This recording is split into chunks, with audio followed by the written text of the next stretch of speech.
Halo YouTube. Nah, kali ini saya mau sharing bagaimana sih caranya kita ujian secara online atau dari jarak jauh ya, atau dari rumah. Tentunya ini menjadi masalah sendiri ketika kita sedang melakukan distance learning seperti sekarang. Ya, tanpa berpanjang lebar, saya akan langsung masuk ke presentasi saya. Oke. Ya. Nah,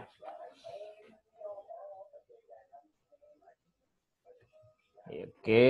Nah, jadi ujian dari rumah caranya gimana? Intinya itu yang mau saya bagikan sekarang. Hari ini saya mau menyampaikan 3 hal. Ya, beberapa hal lah ya. Pertama, apa sih kendala belajar dari rumah? Apakah ujian ini termasuk kendala atau tidak? Lalu prinsip asynchronous learning, karena dalam belajar dari rumah, prinsip synchronous learning itu menurut saya cukup sulit digunakan secara utuh. Jadi prinsip utamanya adalah prinsip asynchronous learning. Apa itu prinsip asynchronous learning? Nanti saya bagikan sedikit saja. Untuk lengkapnya bisa googling sendiri ya. Nah, paling tidak ada 3 tool yang saya sarankan yang bisa digunakan. Bisa pilih salah satu dari 3 tool ini. Pertama, menggunakan email, itu paling sederhana. Dan paling cocok juga jika misalnya siswa-siswa kita koneksi internetnya kurang baik, misalnya berada di daerah atau bagaimana ya. Ada Google Classroom dan Google Form, ini bisa digunakan terutama jika sudah menggunakan Google Classroom. Atau bisa juga Google Form digabungkan dengan email, itu juga bisa dilakukan.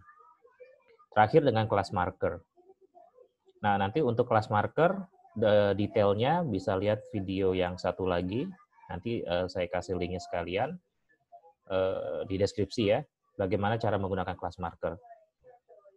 Oke, nah ini pastinya 3 kendala ujian dari rumah. Teman-teman pasti tahu, atau mungkin ada kendala-kendala lain yang menurut teman-teman mungkin ada, silakan bisa berbagi di komentar. Apa sih kendalanya belajar dari rumah? Tapi kalau menurut saya ada 3 hal ini yang biasanya muncul. Bagaimana kalau siswa menyontek? Nah, untuk bagaimana kalau siswa menyontek, kecuali sekolah atau institusi teman-teman memang sudah menyediakan infrastruktur yang memadai, misalnya ya seperti beberapa sekolah yang papan atas itu menyediakan Chromebook OS untuk siswa-siswanya, sehingga ketika tes, Chromebook OS itu akan mengunci dan tidak bisa membuka jendela lain. Itu sangat mungkin jika kita berpikir bagaimana caranya siswa tidak menyontek. Tetapi saya yakin kondisinya tidak seideal itu.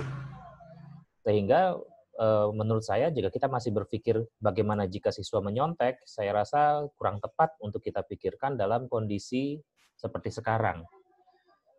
Sehingga satu-satunya cara yang kita bisa pikirkan adalah bagaimana meminimalisasinya.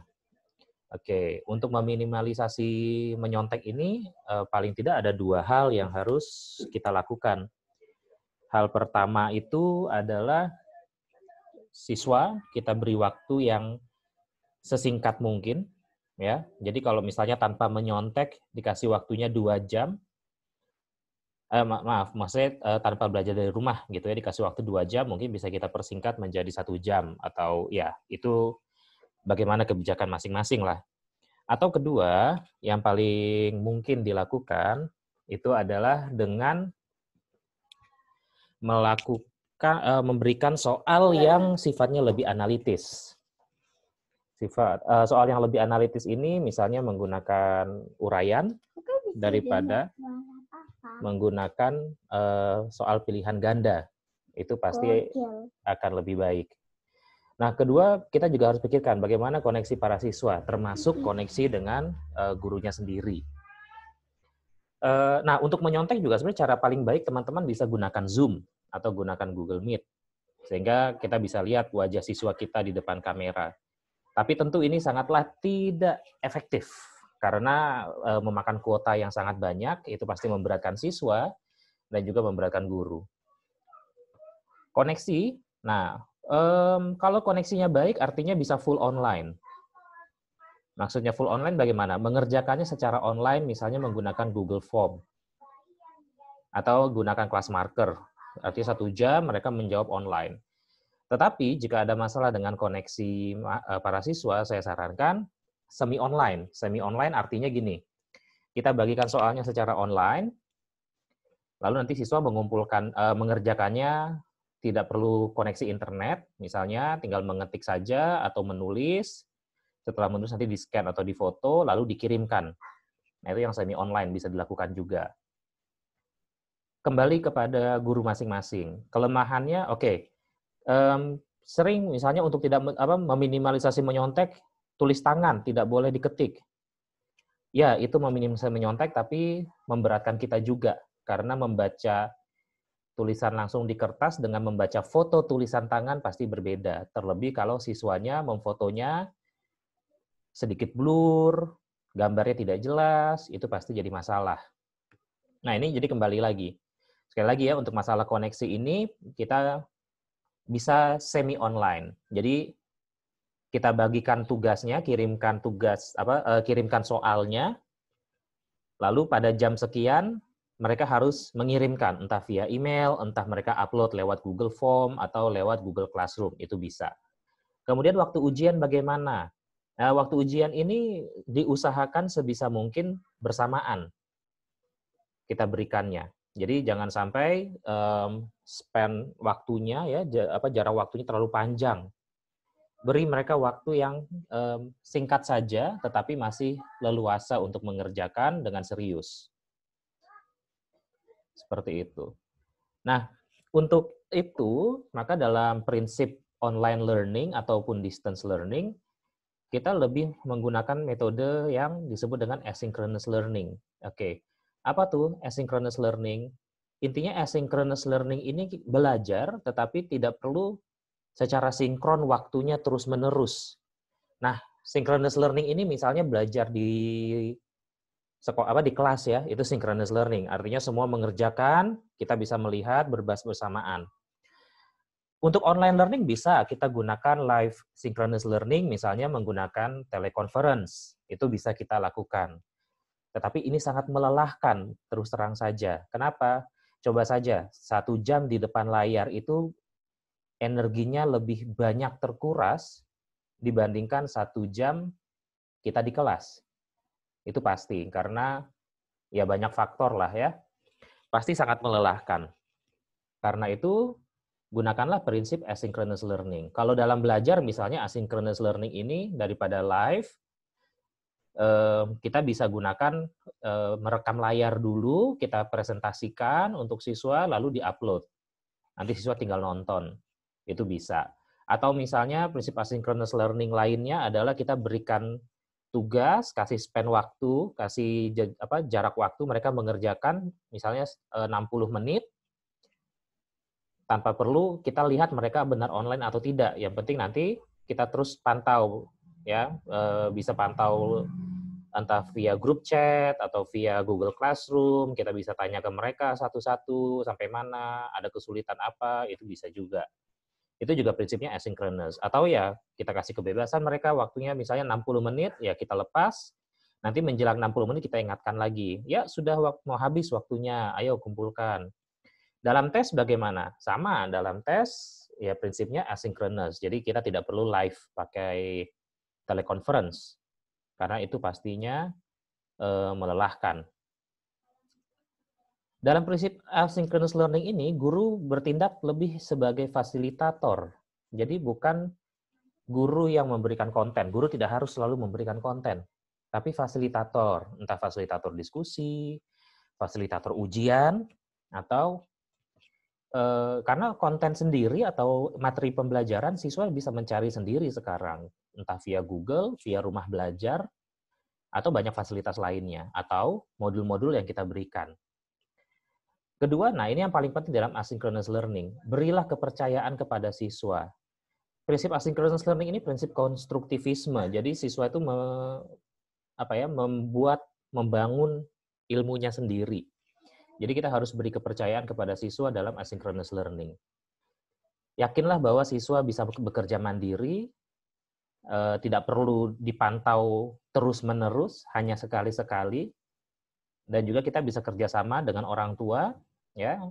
Misalnya ada grup chat dengan orang tua, ya minta tolong orang tua, tolong Bapak Ibu ini tugasnya hari ini, atau ini ujiannya hari ini jam sekian sampai jam sekian, itu bisa juga. Ya, tapi saya lebih condong berilah kepercayaan ke siswa, tidak perlu terlalu dipantau. Pantau hanya sekali-sekali saja. Kemudian, nah, gaya belajarnya lebih ke self-directed learning atau prinsip-prinsip konstruktivisme lainnya, collaborative learning bisa, terutama self-directed learning ya. Jadi pembelajaran itu kita tekankan pada bagaimana siswa memunculkan motivasi belajarnya, mengikuti pelajaran dengan baik. Kemudian, nah, keleluasaan pada siswa juga perlu. Ini kalau bukan ujian ya. Kalau ujian tentu tidak bisa terlalu leluasa karena namanya juga ujian, apalagi tesnya tes sumatif. Terakhir itu meminimalisasi menyontek, ya tadi saya bilang bisa waktu lebih ketat atau soalnya menggunakan esai atau soal analisis. Jangan pilihan ganda karena sangat mudah menyontek kalau soalnya pilihan ganda. Karena prinsip ujian adalah mereka belajar, mereka paham apa yang mereka pelajari.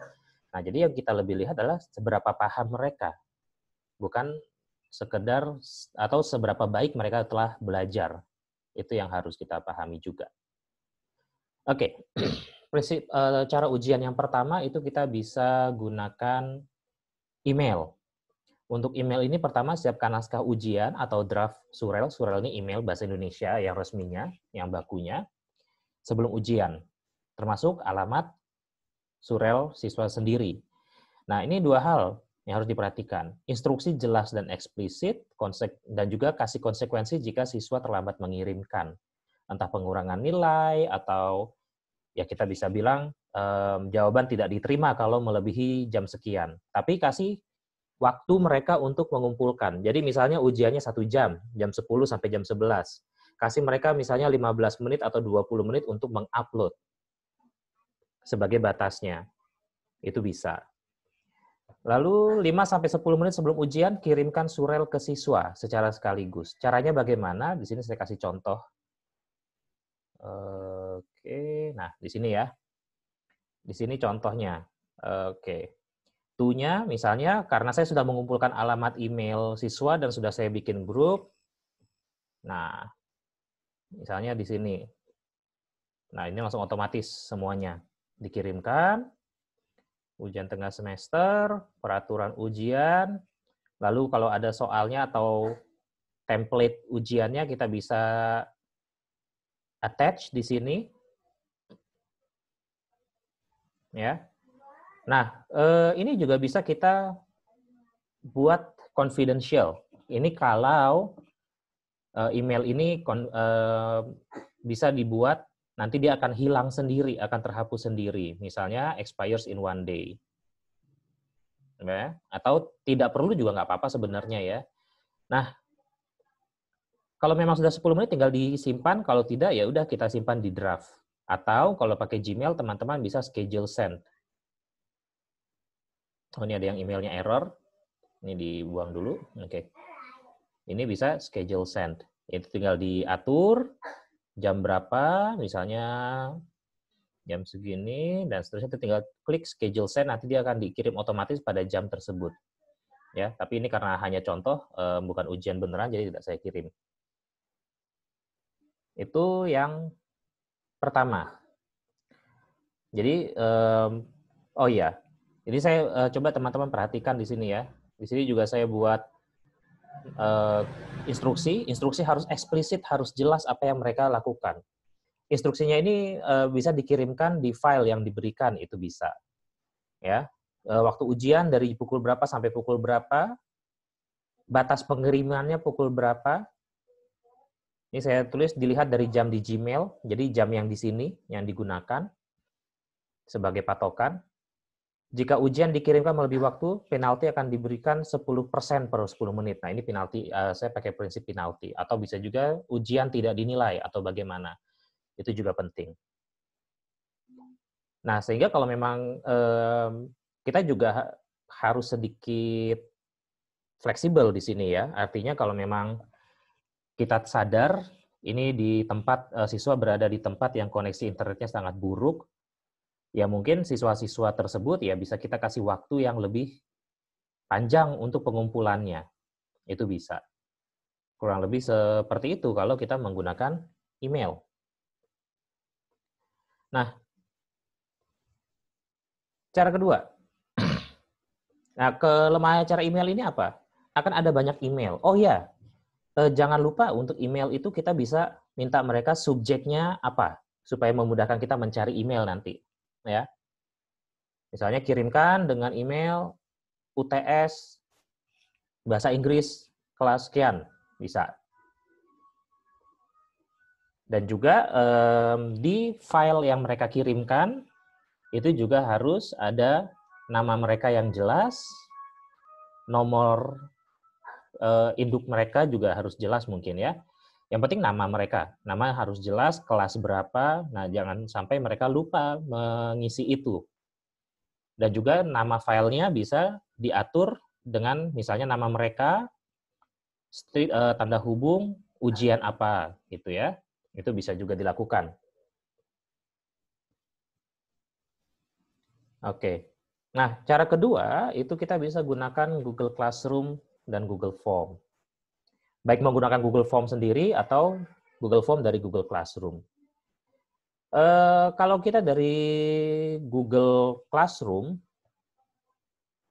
ini teman-teman, misalnya ya, kalau kita masuk di Google Classroom, di Classwork itu ada Create Quiz Assignment. Nah, kalau Create Quiz Assignment itu tugasnya berbentuk kuis dan otomatis menggunakan Google Form. Nanti kalau kita klik Google Form-nya, nah ini saya kasih contoh, Google Form yang sudah saya buat, itu akan seperti ini. Itu tinggal kita ketik, ini untuk add question, menambahkan pertanyaan, ya, dan seterusnya. Teman-teman bisa lihat add section. Nah, kalau ini kita add section. Jadi, dia akan berada di halaman yang berbeda. Kita bisa buat soal-soal seperti ini, bahkan ini juga kita bisa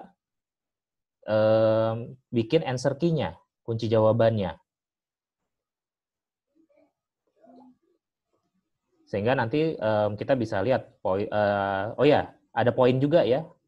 Kita bisa atur di sini poinnya berapa. Nah, ini bisa dilihat total poin 25 poin. Nah, ini bisa dikirimkan, bisa lewat Google Classroom, mau lewat email juga nggak masalah. Yang penting apa teman-teman, itu kalau teman-teman setelah selesai, atau sebelum pengiriman, teman-teman di sini bisa diatur limit to one's response. Artinya apa? Siswa hanya boleh mengirim satu kali, tidak bisa mengirim ulang. Kemudian ini juga edit after submit bisa dihilangkan centangnya supaya mereka tidak bisa mengedit jawaban ujian mereka setelah mereka meng-submit. Itu dari general. Nah, dari presentation, teman-teman bisa shuffle question order, ini supaya meminimalisasi mereka menyontek, jadi urutan soalnya bisa diacak. Kalau ini dicentang seperti ini, nanti urutannya akan diacak. Jadi misalnya murid A, nomor satunya itu adalah nomor 3 di murid B. Di quizzes ini, pastikan teman-teman make this a quiz.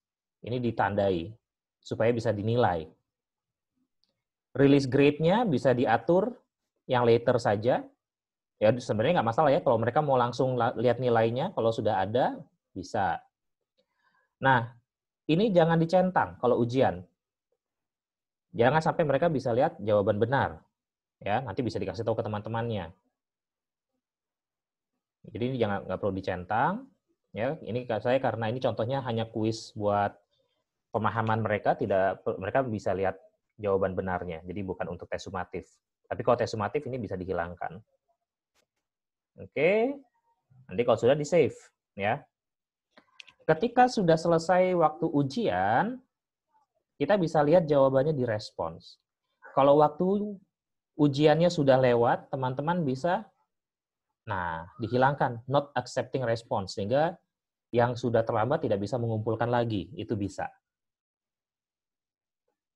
Bisa seperti ini. Nah, di sini kita bisa lihat ya, jawaban mereka, ataupun secara individual, kita mau lihat jawaban mereka satu demi satu bisa di sini. Ya, sangat dimudahkan. Atau kita bisa juga download atau create spreadsheet di sini.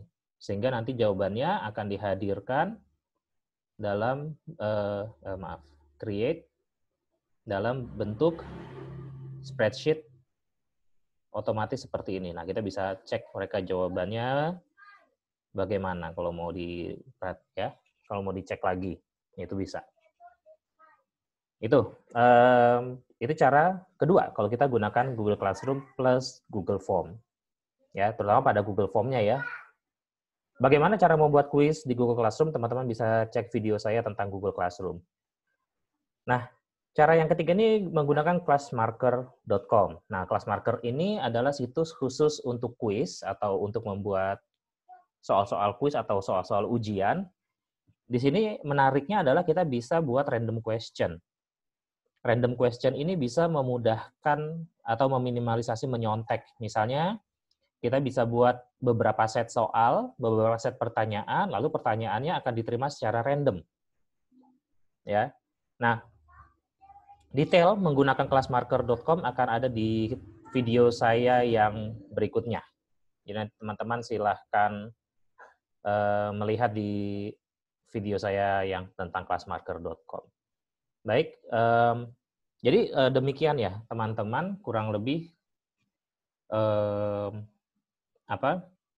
yang bisa saya bagikan bagaimana kita melakukan ujian secara online. Jadi bisa gunakan email, bisa gunakan Google Form, bisa gunakan Classmarker, yang manapun. Paling sederhana ya gunakan email, itu paling sederhana. Ya, yang di tengah-tengah ada di Google Form. Tapi kalau teman-teman mementingkan keamanan dalam misalnya sangat mengurangi kemungkinan nyontek-menyontek, tapi membuatnya perlu belajar, itu ada Classmarker. Itu sangat perlu belajar. Oke, sekian dari saya, semoga bermanfaat. Ingat, tetap sehat, tetap bahagia. Sampai jumpa di lain kesempatan.